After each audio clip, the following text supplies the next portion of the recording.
Good morning বন্ধুরা, তোমরা সবাই কেমন আছো? আশা করি ভালো আছো। ঠিক আছে, আমিও ভালো আছি। তো এখন আমি ব্রেকফাস্ট বানাতে যাচ্ছি। গাজর, আলু আর বিট ভাজা করব।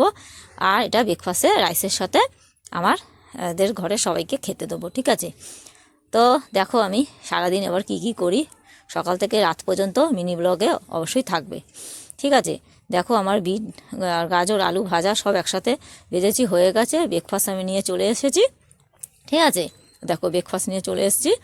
এবার তো লাঞ্চ বানাতে হবে। লাঞ্চের জন্য আমি টমেটোম কেটে নিয়েছি, আলু আর মোচা বানাবো, টমেটোমের চাটনি বানাবো।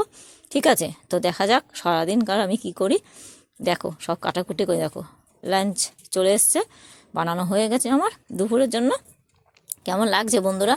ঠিক আছে, তো অবশ্যই কমেন্ট করবে। দেখো বিকালে খাচ্ছি কটকুটি আর মুড়ি। ঠিক আছে না, স্ন্যাক্সে তোমাদের সাথে শেয়ার করছি। দেখো রাতের জন্য রেডি হচ্ছে ডিনার, হবে খিচুড়ি। দেখো সবজি ডাল সব কিছু এবার ধুয়ে কেটে পরিষ্কার করে নেবো। ঠিক আছে, চলো ডিনারটা বানানো যাক।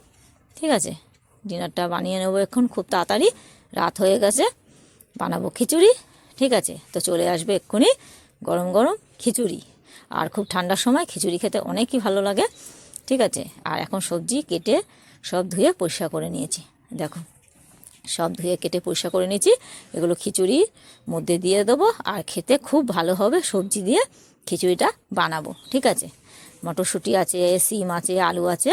আর দেখো রাতে ডিনার চলে এসছে, খিচুড়ি গরম গরম। তোমাদের সবার কেমন লাগে খিচুড়ি? দেখো কত সুন্দর লাগছে কালারটা। অবশ্যই অবশ্যই কমেন্ট করবে কেমন লাগলো তোমাদের পুরো মিনি ব্লগটা।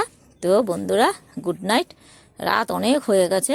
তো কালকে আবার দেখা হবে নতুন মিনি ব্লগে। তো গুড নাইট, গুড বাই, সবাই ভালো থেকো, সুখে থেকো, বাই বাই।